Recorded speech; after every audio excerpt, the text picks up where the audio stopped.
महाराष्ट्र. आवाज येतोय का माझा तिथपर्यंत? तुमचं आमचं नातं काय? तुमचं आमचं नातं काय? थोडं इथे तर जरा शांत व्हा.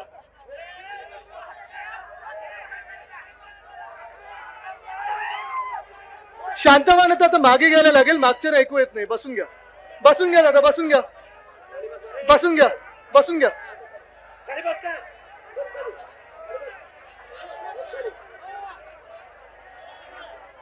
माझी आपल्या सर्वांना विनंती आहे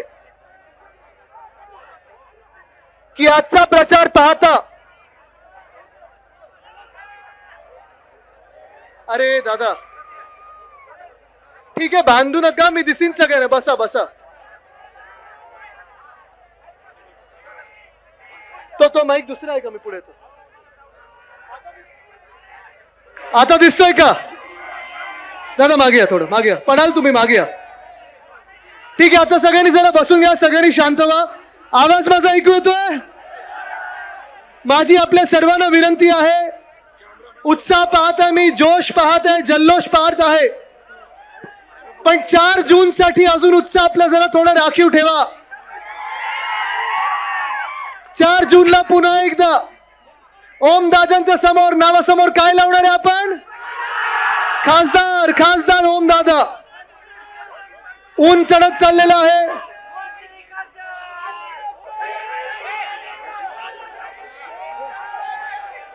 अरे बाबा, बोलू की नको बोलू? मी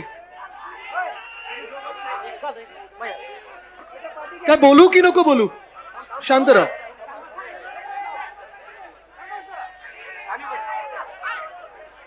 काय बाकीच्यांना नाही तर ऐकून जात. आत्ताचं वातावरण मी पाहिलेलं आहे. ओमदादा, मला वाटत नाही आता प्रचार सभेची वगैरे गरज आहे. तुम्ही जिंकलेला आहात आणि हे ठरलेलं आहे.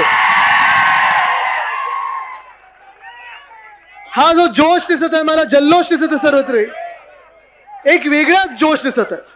मला वाटतं महाराष्ट्राने पक्का ठरवलेलं आहे की दिल्लीत परिवर्तन घडवायचं आणि आपलं सरकार आणायचं म्हणजे आणायचंच. आज प्रत्येक जण ज्याला या देशाबद्दल प्रेम आहे, ज्याला डॉक्टर बाबासाहेब आंबेडकरांचे संविधान लिहिले त्याच्याबद्दल प्रेम आहे,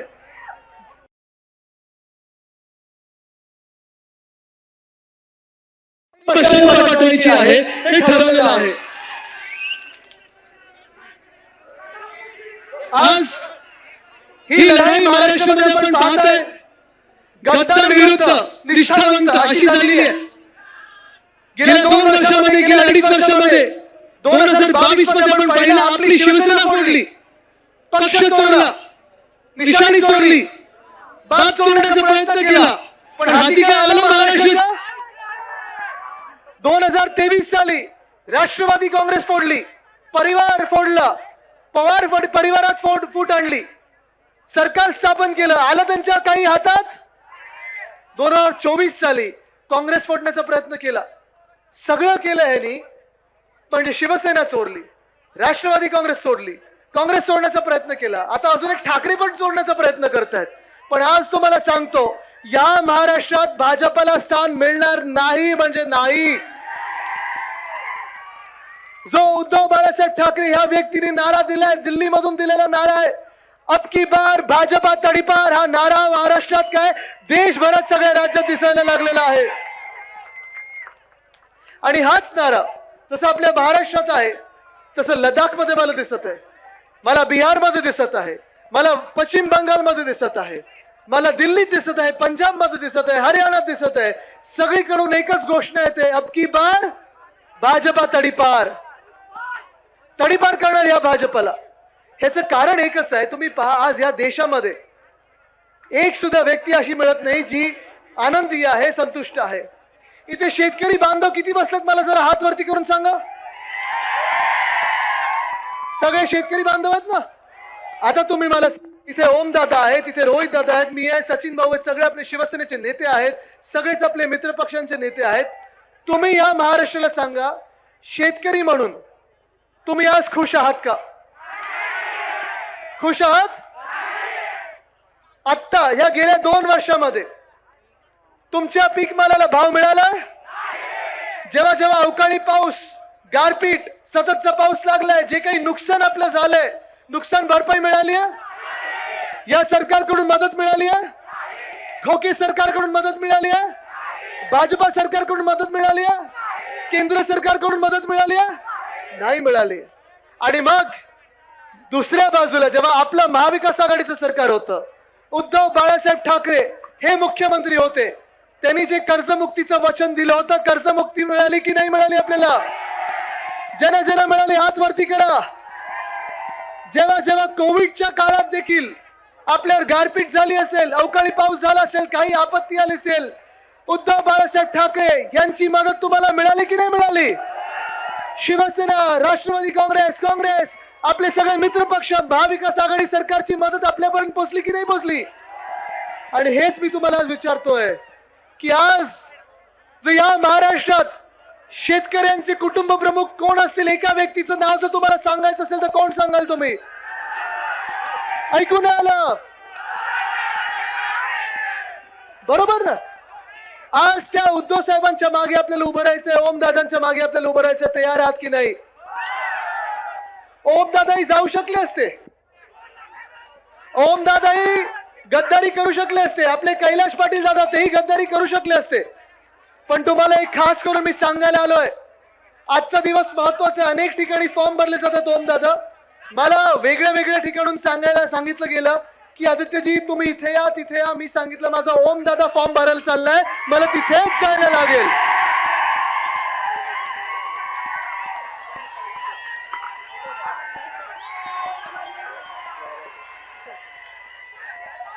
मी आज सगळ्यांना सांगितलं प्रत्येक उमेदवार माझ्यासाठी महत्वाचा आहे.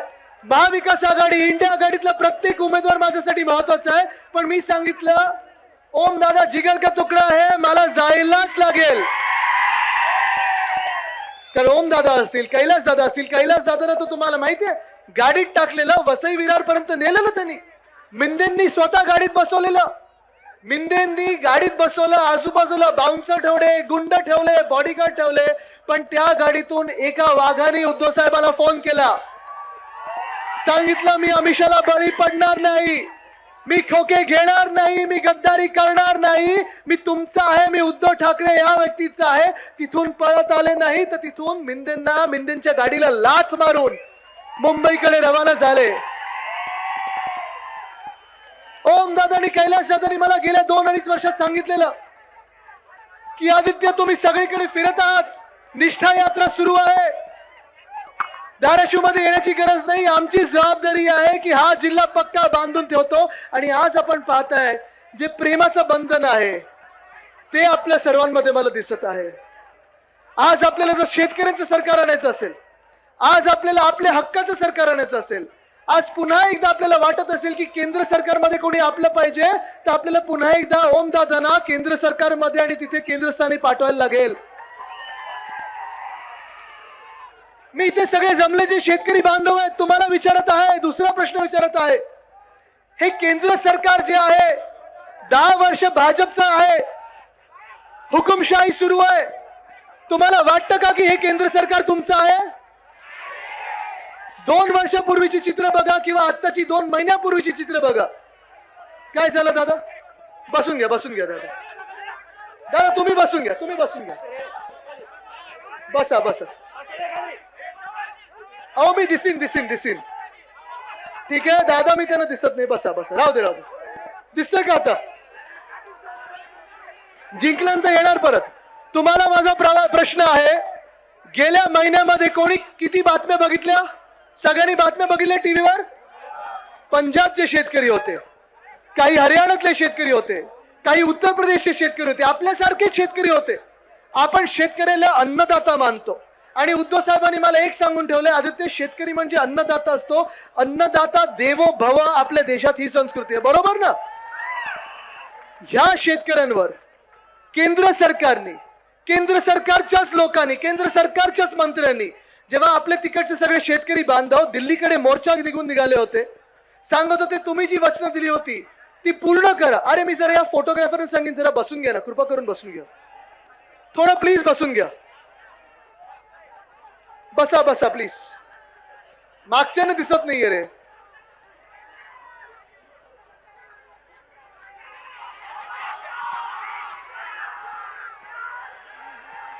मला तुम्ही सांगा काय बोलणार आहे, खेकड्यावर पण बोलणार आहे, सोडणार नाहीये. जो जो वाकडा जाईल त्याच्यावर बोलणार आहे, सोडणार नाहीये. खेकड्याची नांगी आपल्याला पण तोडता येते. पण आज मी खास करून शेतकरी बांधवांना आज विचारत आहे मी, जेव्हा हा दिल्लीवर मोर्चा निघाला होता, सगळे शेतकरी बांधव तिथे चाललेले, आपण पाहिलं असेल याच भाजपाने, याच केंद्र सरकारने शेतकऱ्यांच्या रस्त्यामध्ये मोठे मोठे खिळे ठोकून ठेवलेले, मोठ्या मोठ्या वायरी ठोकून ठेवलेल्या, रंगाडे का आणले, ड्रोन मधून अश्रुधुरके सोडले, लाठीचार्ज का झाला, गोळीबार का झाला. हे केंद्र सरकार, हे भाजपचं सरकार, हे तुमचं आमचं असू शकतं का? आज तुम्ही मला सांगा, शेतकरी या देशात त्रस्त काय, हैराण काय, तुम्ही मला सांगा. काय तुमचे प्रश्न, तुम्ही हैराण का जरा सांगा मला. शेतमालाला भाव आहे, पिकाला भाव आहे, खताची काही किंमत कमी झाली की वाढली आहे, पेट्रोलची किंमत वाढली की कमी झाली आहे. आज महिला इथे बसल्यात, तुम्ही मला सांगा, गॅसची किंमत 2014 ला किती होती? किती होती? तेव्हा आपण काँग्रेस विरुद्ध आंदोलन करायचो ना, लाठीकाठी आपण पण भाजपसोबत खाल्ली आहे. पण जुमला असा होता, तेव्हा आपल्याला सांगितलं होतं गॅस, डिझेल, पेट्रोलचे भाव खालती येतील, वरती न जाणार. आज कितीला आहे? म्हणजे वाढलं की खालती गेलं? आज तुम्ही मला सांगा, या देशात जुमला मागे जुमला, जुमला मागे जुमला, खोटं बोलतात पण रेटून बोलतात, हे सगळे जे चालू आहे, अशा भाजपला तुम्ही मतदान करणार आहेत का? आज शेतकरी हैराण आहे, शेतकरीवर लाठी चालवली जाते. शेतकरी जेव्हा मोर्चा काढतो, अर्बन नक्सल बोललं जातं, आतंकवादी बोललं जातं. पण चायना जी लडाख मध्ये घुसलेली आहे, त्याला रोखण्याची हिंमत नाहीये. आमच्या शेतकऱ्यांना लाठीकाठी खायला लागते. आज महिलांची आपण हालत जर बघितली, महिलांवर अत्याचार वाढत चाललेला आहे. याच मंत्रिमंडळात, या महाराष्ट्राच्या मंत्रिमंडळात 2 असे मंत्री आहेत ज्यांना हकालून काढून टाकलं पाहिजे होतं, गेट आउट सांगितलं पाहिजे होतं. कारण एका आमदारांनी, एका मंत्र्यांनी महिला खासदारावर घाणेरडी शिवीगाळ केली, सुप्रियाताईंबद्दल अपशब्द वापरले. दुसऱ्यांवर तर बरोबर आहे, दुसऱ्यांबद्दल दुसरे जे आहेत त्यांनी, त्यांच्यावर इथं एवढे घाणेरडे आरोप आहेत, महिलांना अत्याचार करणारे, महिलांवर अत्याचार करण्याचे, पण अजूनही त्यांना काढलं नाहीये. आज इथे मी महिलांना विचारतोय, एक बातमी आपण एका वर्षापूर्वी ऐकली असेल, गुजरातमध्ये बिल्किस बानो ह्या बाईवर रेप झाला होता. ऐकलं होतं ना तुम्ही सगळ्यांनी? तिच्या मुलीला तिच्या समोर चिरडलं होतं. जो अत्याचारी आहे, ज्यांनी रेप केलेला आहे, त्याला ह्या भाजपच्या सरकारने त्या जेलमधून बाहेर काढलं, त्याची आरती ओवाळली, त्याला हार घातला आणि त्याला प्रचारात फिरवलं. हे अशी भाजप तुम्हाला मान्य आहे? अशी भाजप मान्य आहे? आपल्या दैवतानी, वंदनीय हिंदू सम्राट बाळासाहेब ठाकरेंनी आपल्याला सांगितलेलं आहे की बिल्किस बानोची जात पात धर्म कुठचाही असो, तिच्यावर जो रेप करतो त्याला फाशीच मिळाली पाहिजे. ही आपली संस्कृती आहे, हे आपलं हिंदुत्व आहे. आणि म्हणून आज वातावरण जे आहे, जे बदलत चाललेलं वातावरण आहे, देशभरात परिवर्तनाचं वातावरण आहे. मला जास्ती वेळ घ्यायचं नाही, पण मी तुम्हाला अजून एक विचारत आहोत, आपण सगळे आंबेडकर प्रेमी जनता आहोत की नाही? डॉक्टर बाबासाहेब आंबेडकरांना आपण महामानव मानत आहोत की नाही? त्याने जे आपल्याला संविधान दिलेलं आहे, त्याने जे अधिकार आपल्याला दिलेले आहेत, त्याने जे कर्तव्य आपल्याला लिहून दिलेले आहे, ते आपण 75 वर्ष पाळत आलेलो आहोत. त्यांच्याच संविधानाप्रमाणे आपण हा देश चालवत आलेलो आहोत. आज धोका जो आहे आपल्या देशाला सर्वात मोठा, तो लोकशाहीला आहे आणि तो आपल्या संविधानाला आहे. तुम्ही मला सांगा, ज्या भाजपाला संविधान बदलायचं आहे, ज्या भाजपला डॉक्टर बाबासाहेब आंबेडकरांनी लिहून दिलेलं संविधान बदलायचं आहे, त्या भाजपला तुम्ही निवडून देणार आहात? निवडून देणार आहात? आज चर्चा कशावर सुरू आहे या देशामध्ये? आज चर्चा कशावर सुरू आहे? जे भाजपचे लोक आहेत, जे प्रचारक आहेत, ते काय सांगतात? विरोधी पक्ष मांस मटन मच्छी खाणार आहेत, विरोधी पक्षांनी असं केलं, नेहरूंनी असं केलं आणि अमुक यांनी असं केलं. ओ, जे झालं ते झालं. 50 वर्षापूर्वी झालं, 100 वर्षापूर्वी झालं. तुम्ही सांगा, 10 वर्षात तुमचं हुकुमशाहीचं सरकार होतं, तुम्ही काय केलं हे आम्हाला सांगा. बेरोजगारी कमी केली आहे, महागाई कमी केली आहे, महिलांवरचे अत्याचार कमी केले आहेत, शेतकरी आत्महत्या कमी केल्यात? नाही केल्यात. मग कशासाठी मतदान करायचं?